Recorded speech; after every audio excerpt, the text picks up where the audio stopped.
We now come to the urgent question. Anneliese Dodds.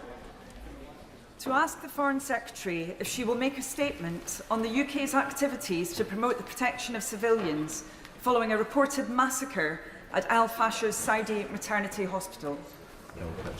Minister. Well, thank you, Mr. Speaker, and with your permission, I just want, if I can, before answering my honourable friend's question, just to say a few words about Hurricane Melissa.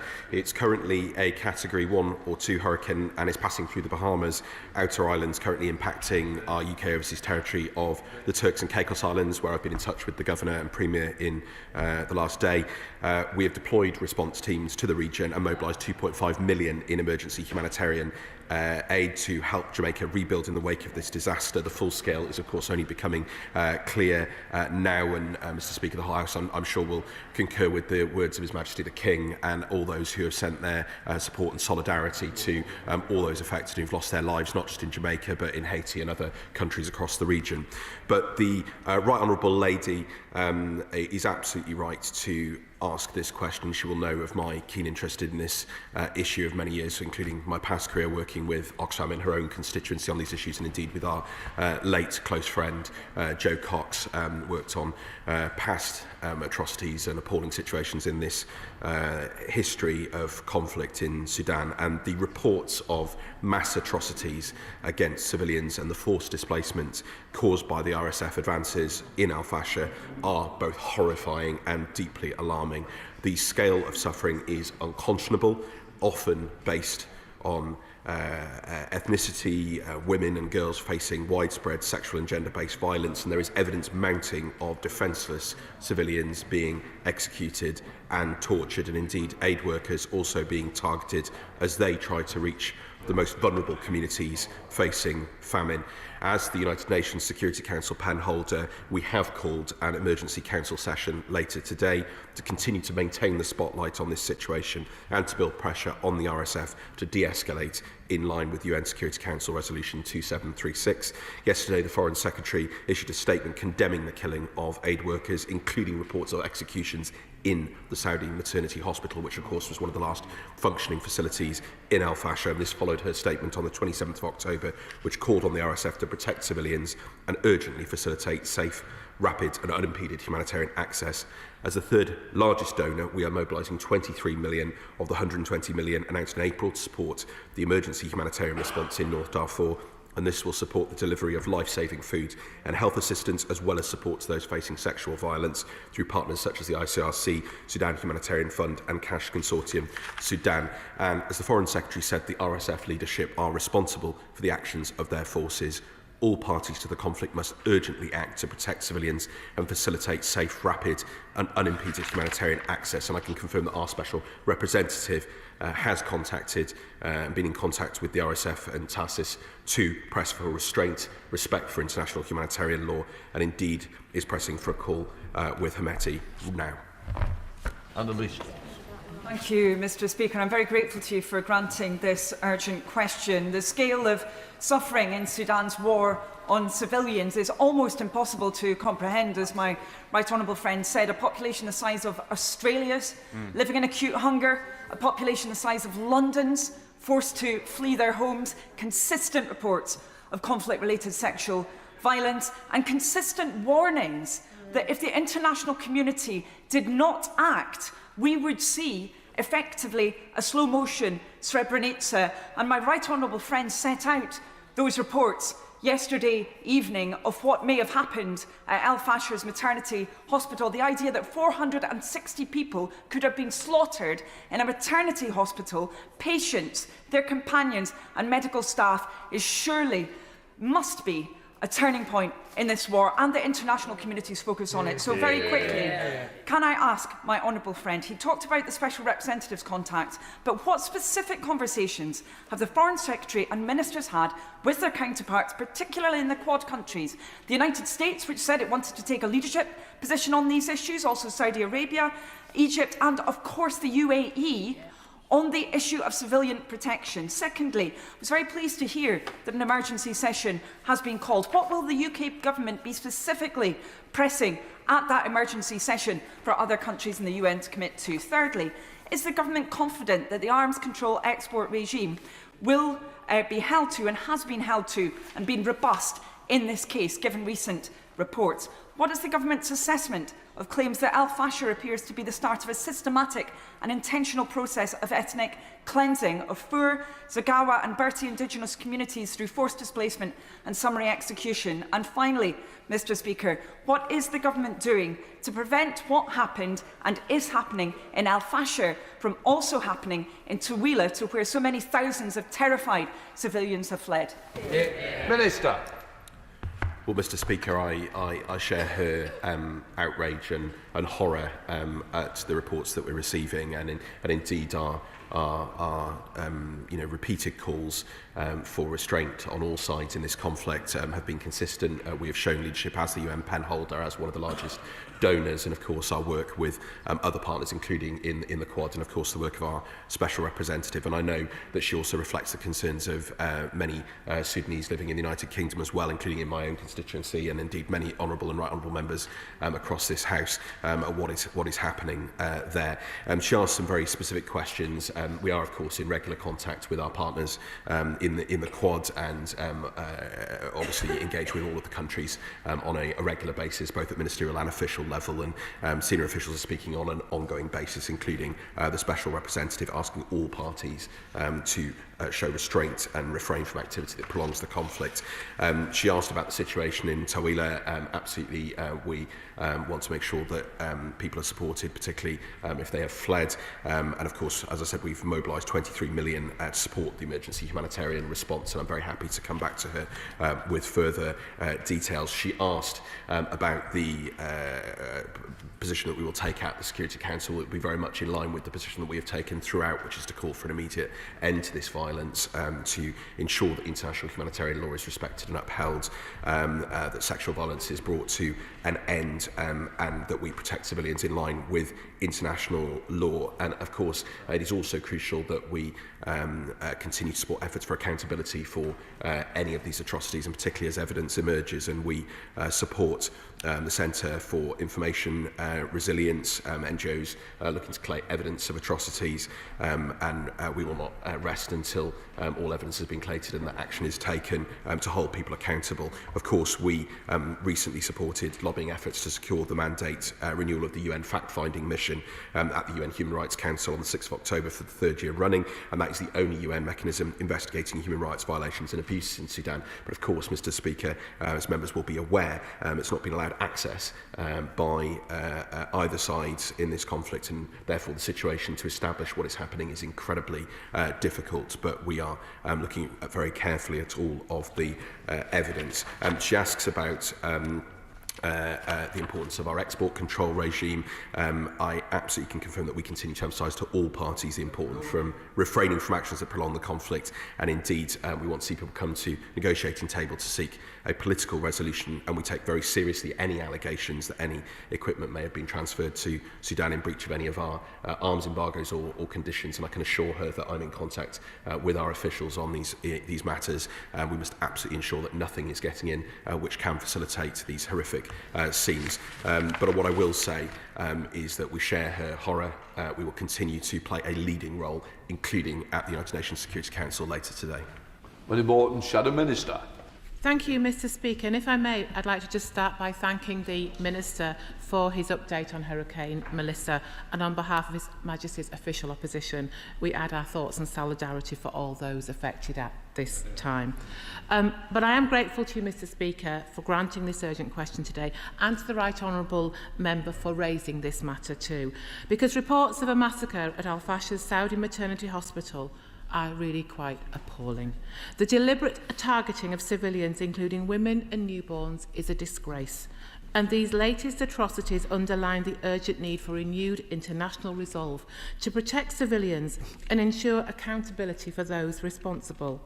We on these benches have consistently called for stronger, coordinated international action in Sudan. As the UN Security Council penholder, the UK has both the platform and the responsibility to lead. So I'd just like to ask the Minister if he can tell the House what concrete steps will the government take next? Will there be further targeted sanctions? And what diplomatic action is being taken to deter the entities whose support continues to sustain this conflict? The government hosted the International Humanitarian Conference on Sudan earlier this year. So I'd like to ask, what has actually materialised from this? Has new funding been dispersed, and what progress has been made since those pledges were announced?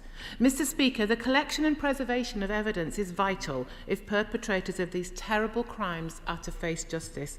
So can the Minister tell us what are the latest developments in the UK's support for accountability mechanisms, and will the government now redouble those efforts? On humanitarian assistance, millions remain displaced, with aid routes under constant threat. So can the Minister update the House on whether British aid is reaching those most in need, and what assessment has been made of its efficacy? Because, Mr. Speaker, Sudan matters to its people, to regional stability and to our shared humanity. And the UK must not shrink from its responsibilities to protect civilians, to pursue peace and support the path to a democratic future. Minister.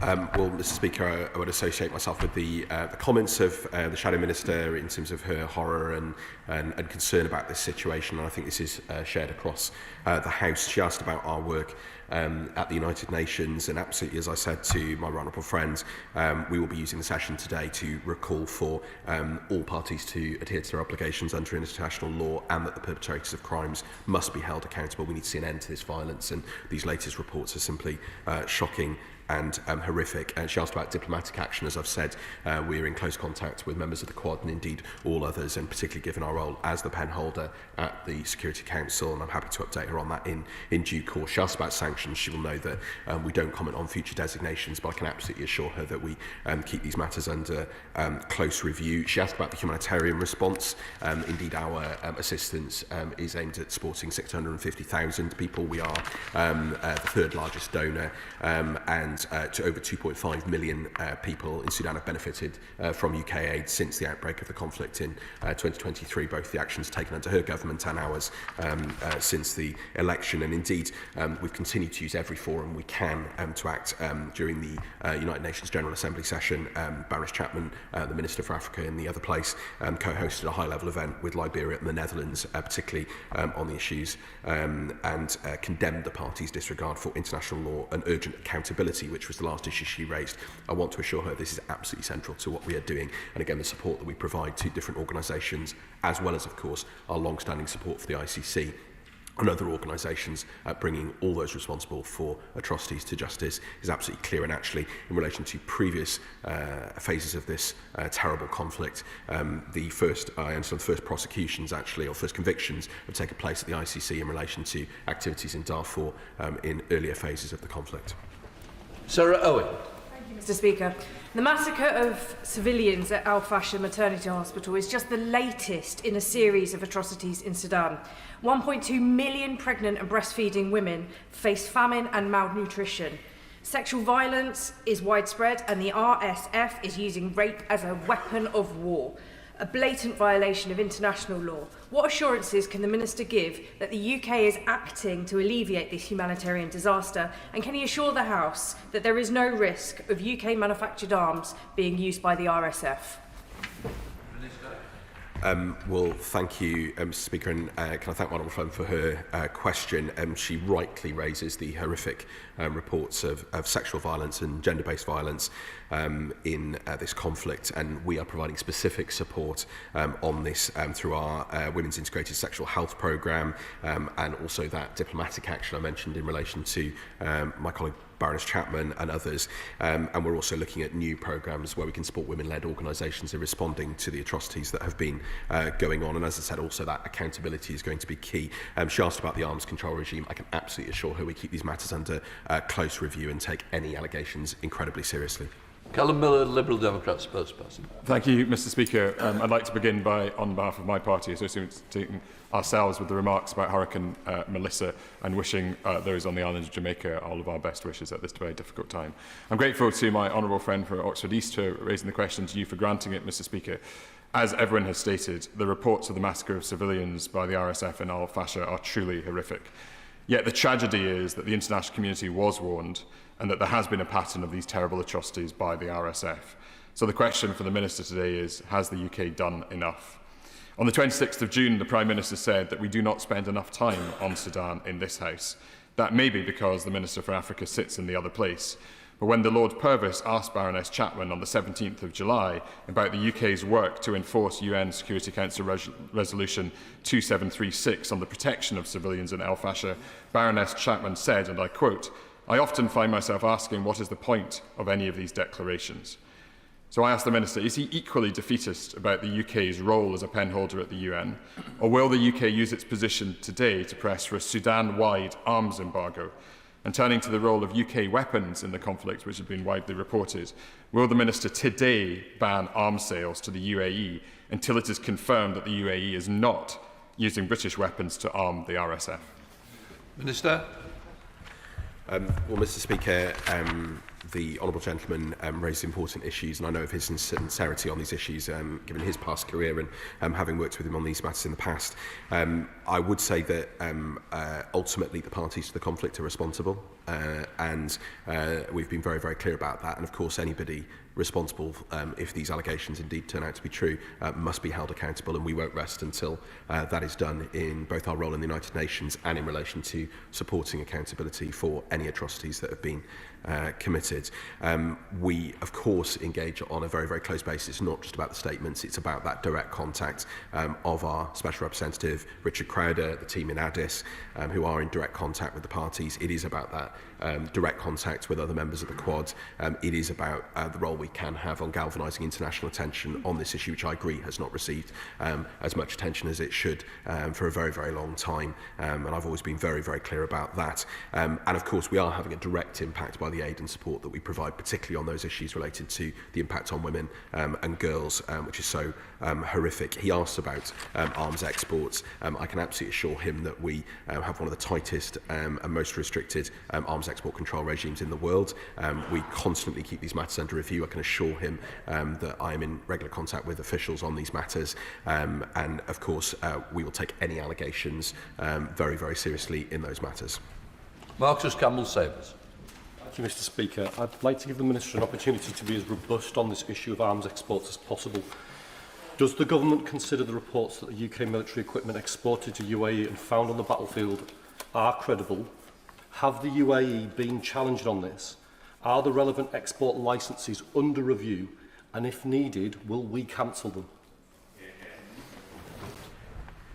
Well, I can absolutely assure him of how seriously we take these issues, and we take very seriously allegations that any UK-made equipment may have been transferred to Sudan in breach of the UK arms embargo, which reflects on the point raised by the spokesperson for the Liberal Democrats. The UK has one of the most robust transport and export control regimes in the world. We constantly assess our licences for the risk of diversion, and we regularly prevent exports which might be diverted to an undesirable end user or end use. We are aware of reports of a small number of UK-made items having been found in Sudan, but there is no evidence in the recent reporting of UK weapons or ammunition being used in Sudan. But I'll keep these matters under close review.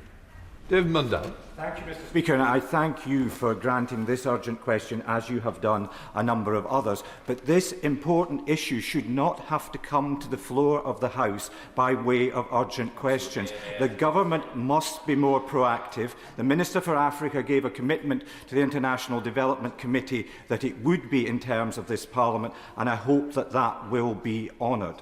I'd be grateful if the Minister could set out more fully what the discussions with the UAE have been, because not only are there concerns about the use of weapons, but it's quite clear that the UAE have significant influence over the RSF and are a key player. And it is stated by the Government that we have influence with the UAE, so are we using that influence to make sure that they use their influence with the RSF? Hear, hear. Well, I know his comments, and I will certainly ensure that my colleague in the other place is aware of them. We, of course, are actively engaged on this, and our teams and officials, and indeed our Special Representative, are working on this issue every day. So I don't want him to think that we do not take this seriously, because we absolutely do, and particularly in light of the new allegations in recent days. And we are the third biggest donor, we are the pen holder, and we have been showing leadership on this issue over the last year, and much before that, including under his government, as he knows. those. You asked specifically about the Quad and you asked about the UAE. We, of course, welcome the efforts of the US-led Quad in seeking a resolution to the conflict, and he will know the Quad issued a statement on the 12th of September, which was a significant development, but we remain in close contact with all the relevant stakeholders and parties in pushing for a humanitarian pause, for a wider ceasefire, and for a Sudanese-led political transition. And we're going to continue to support Quad efforts in that regard, including in our role on the UN Security Council. Rachel Blake. Mr Speaker, and I'd like to thank my honourable friend, the member for Oxford East, for securing this urgent question on this devastating topic. My constituents of Sudanese heritage, alongside with the whole community in the cities of London and Westminster, are appalled by these atrocities, and I would be grateful if the Minister could update the House on the situation with consular access and what both UK citizens might be able to expect for their family and friends in the region, and what kind of support this country is giving to reach out to them. Thank you. Well, she speaks powerfully on behalf of her constituents, and I know she is not the only one. As I mentioned, indeed, my own constituents have great concern about family, friends and others in Sudan, and have done so over a long time, and it's absolutely right that she puts their concerns on the record. If I may, I will come back to her on consular access. Obviously, extremely challenging circumstances on the ground. Even humanitarian organisations, the United Nations, are not able to make access to the region, but I will come back to her on what steps we can take through our consular services. Thank you, Madam Deputy Speaker. Can the Minister explain to the House what is the attitude of other states in the region towards this conflict? Is there any prospect that they could unite and possibly make some form of physical intervention to separate the warring sides in Sudan? Well, obviously, it's not for me to speak to the individual policies of countries in the region, but he will know that, regrettably, to date, it's not been possible to find a consensus at the United Nations Security Council on the way forward. And, of course, we push for that, and we always attempt to do so in our engagement as the pen holder, and we'll do so again today, particularly in light of events. But, of course, ultimately, it is the parties to the conflict that are responsible for what is happening. We are in direct contact, and we're urging that restraint. Rachel Hopkins. Thank you, Madam Deputy Speaker. We've all are horrified by the attack on Fashir Maternity Hospital overnight and the increasing death toll. And the Minister has highlighted the scale of the humanitarian crisis in Sudan, with more than 13 million people displaced from their homes over the past 2 years. And sadly, 3.5 million children under the age of 5 now suffering from acute malnutrition. So we can't allow this to go on. Can the Minister tell us what we're doing to get humanitarian aid to the millions who desperately need it, especially children? Yeah. Well, she's absolutely right to raise this issue, and the Prime Minister, indeed the Foreign Secretary, have made absolutely clear, and indeed my honourable friend in the other place, the Minister, have made clear we will continue to play a key humanitarian role, and we've committed to protecting our funding to support people affected by this crisis over the next 3 years. And this year we will provide in total 120 million, delivering aid to over 650,000 people. That makes us the third largest donor. She can be absolutely assured that this is at the top of our agenda, particularly the situation for the children that she rightly mentions. Shaukat Adam. Thank you, Madam Deputy Speaker. With so many conflicts around the world, it is sad to say that we have, as a House, as a country, as humanity, failed them. Whether that be in Ukraine, whether that be in Gaza, but what we haven't done with those other conflicts is forgotten them. In the case of this conflict, in its third year now, with over 150,000 dead, with the worst humanitarian crisis as we speak, we have not only failed them, but we have also forgotten them. And this is what the Sudanese diaspora in this country tell me all the time. So will the Minister agree to meet with the Darfur Diaspora Association of UK and have a meeting with them to hear their concerns, because they feel unheard? Well, I can absolutely recognise the concerns of Sudanese diaspora in this country. Indeed, having many different members of the Sudanese diaspora in my own constituency in Cardiff South and Penarth, and I can absolutely assure him that they've not been forgotten by this government or indeed by many members of this House. Many of us have spoken on these issues over many, many years and have worked to try and find ways forward and to ensure support is given and there is an end to this terrible conflict. But he can be absolutely assured that we engage regularly with different groups. I will pass on his request to my colleague in the other place and hope to be able to come back to him in due course. Thank you very much, Madam Deputy Speaker, and I'm grateful to my honourable and experienced friend from Oxford for her urgent question, and as the grandson of a proud Jamaican, I'm grateful to the Minister for updating us on the efforts to mitigate the impact of Hurricane Melissa. Now, Madam Deputy Speaker, the events in Sudan are inexplicably evil. The brutal murder of people at a hospital in recent days, but over many months, are frankly crimes against humanity. And I want to add my voice to the urging the Minister to engage as much as he can with the Sudanese diaspora, not just in Newcastle Line, but up and down the country. But the two words we haven't yet heard, Madam Speaker, are African Union. So can the Minister tell me what engagement has taken place with the African Union in recent days to make sure that the power of that body is exercised as quickly as possible? Well, we engage, of course, across a whole range of diplomatic relations, and of course our special representative and others do so, and of course in the United Nations. But I'm happy to come back to him specifically on what contact we've had with African Union representatives in recent days. Thank you, Madam Deputy Speaker. There are many displaced people in the region as a consequence of the violence in Sudan. So what additional support is the UK Government giving to those countries to support those displaced people? Well, he absolutely rightly talks about displaced people. My honourable friend raised the point about Tawila. Absolutely, I can assure him that our humanitarian aid is aimed to have the biggest impact. And of course, we look very closely at the situation for displaced people, particularly those who also have experienced atrocities, and particularly women and girls who may have experienced sexual violence. So that will remain at the top of our agenda. Thank you, Madam Deputy Speaker, and I do thank the Minister for his statement. It's good to have somebody who both understands and cares about this issue. I think we've spent no shortage of time in this place talking about the conflict in the Middle East and Ukraine, but I think all of us are guilty of not talking about Sudan enough. The International Criminal Court is investigating some reports of atrocities in the Sudan. Does the Minister feel that that should now extend to those who knowingly export weapons into the conflict?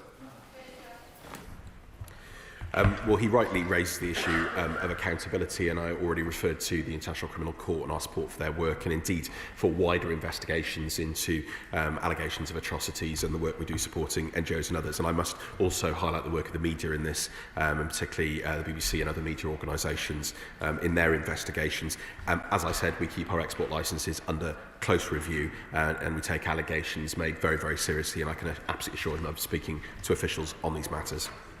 Charlie Maynard. Thank you, Madam Deputy Speaker.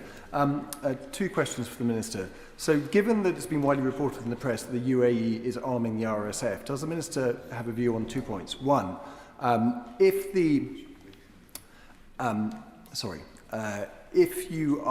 any party is exporting weapons to the RSF, then we would be in breach of our export licence criteria if we are exporting weapons to that party. Secondly, it is irrelevant whether our weapons, UK weapons, are being exported and end up in Sudan or not, if that party is exporting weapons to the RSF. Well, I'm very happy to write to him with further details of how our arms export licensing criteria operate, but I can absolutely assure him that we have one of the tightest and strictest controls in the world, which is compliant with our international legal obligations, and the SELT criteria are assessed in relation to all potential exports. I can absolutely assure him that in relation to the specific allegations that have been made in this case, that we will always look into allegations very, very seriously and consider them in the wider round.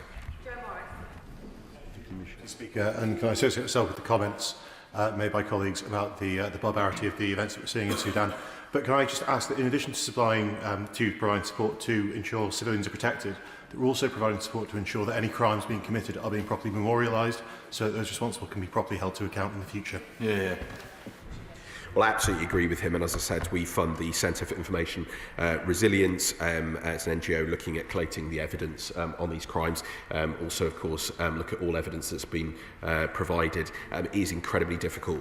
We are involved in a leading role with the UN fact-finding mission, but of course they haven't been allowed physical access to the region, and that is one of the major challenges in assessing the allegations made. Chris Law. Madam Deputy Speaker, and I quote, "The UK kept approving arms to the UAE even when the risks were staring it in the face. This raises serious questions about the UK's complicity in mass atrocities." Madam Deputy Speaker, that's a quote from Amnesty International in relation to the atrocities being committed by the RSF in Sudan. And it's not the first time the UK has sold weapons to those accused of genocide. So does the Minister agree that arms export licence is broken, that now we need the resumption, the immediate re-establishment of a standalone committee on arms export control, which was abolished here 2 years ago? And given the atrocious risks that the UK government faced, why did it choose to ignore them? Well, he knows how seriously I take these issues, not least as a former member of that committee. But obviously, committees are for this House to determine, not for me. What I can absolutely assure him is that we have one of the most robust and transparent export control regimes in the world. All licences are assessed for the risk of diversion, and we regularly prevent exports which might be diverted to an undesirable end user. I will keep these matters under very, very close review, and I can absolutely assure him they will be considered fully in line with our strategic export licensing criteria. John Grady is trying to confuse the chair by sitting exactly opposite to where he normally sits, but I found you eventually. Speaker, I do apologise. Shapeshifter. Well, there you are. Madam Deputy Speaker, we are talking today about a massacre at a hospital where mums and dads and little babies should be safe and helped. With that in mind, those who commit war crimes should be held to account. Please can the Minister reassure me that the UK is doing everything possible to ensure that international criminal law is enforced, that its application and its enforcement is improved, and can the Minister reaffirm to me our government's absolute support for the independence of the International Criminal Court? Yeah. Well, I absolutely can assure him of that, and it's not only the work of the ICC that we support, but also those organisations and media organisations who are investigating these claims. I mentioned the UN fact-finding mission, and I also mentioned the support we provide some specific NGOs on this matter. All parties must adhere to their obligations under international humanitarian law, and perpetrators of crimes must be held accountable, and I share his absolute horror at some of the allegations that we're hearing in the last few days. Brendan O'Hara. Deputy Speaker, the massacre at the Fashir hospital by the RSF is utterly barbaric and marks a new low in what was already a horrific conflict. But where is the international community in all of this? What has happened to our duty to protect civilians from such atrocities? So can I ask the Minister, when was the last time the government carried out a JAX assessment in relation to Sudan? And in light of these events, are there plans to undertake another JAX assessment? And is the government, as it did with Gaza, undertaking an assessment into the risk of genocide in Sudan? Good questions. Well, as I've said, we keep all of these matters under close assessment. We are leading international diplomatic efforts, and indeed that's why we've called an urgent meeting of the Security Council today as the pen holder. We're going to continue to work with all parties to try and bring an end to this conflict, and I'm very happy to come back to him on the specific assessment that he asked about.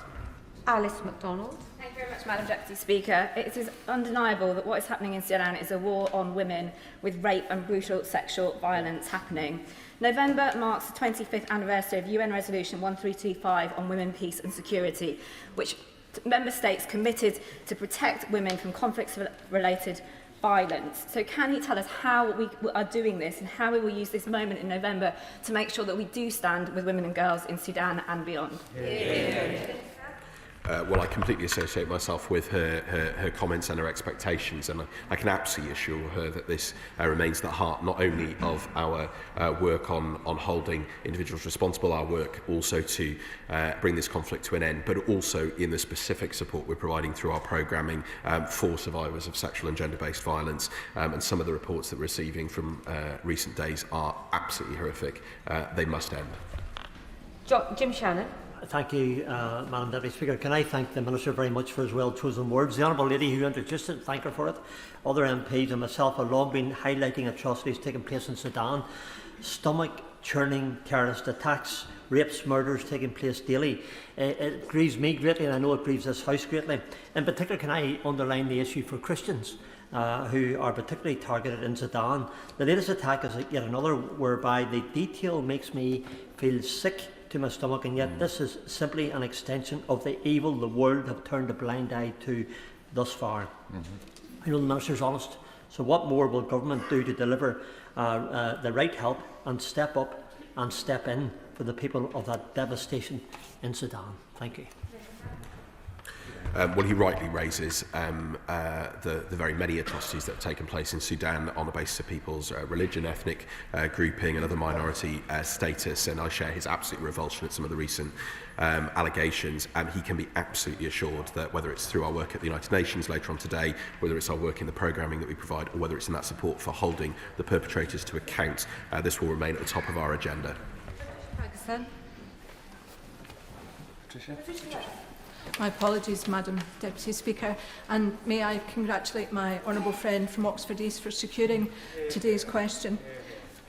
The attack over the last few days is truly appalling, as colleagues have said, but it's not the first time such an attack has taken place. The World Health Organization has verified 285 attacks on healthcare facilities with at least 1,200 deaths and over 400 injuries to health workers and to patients.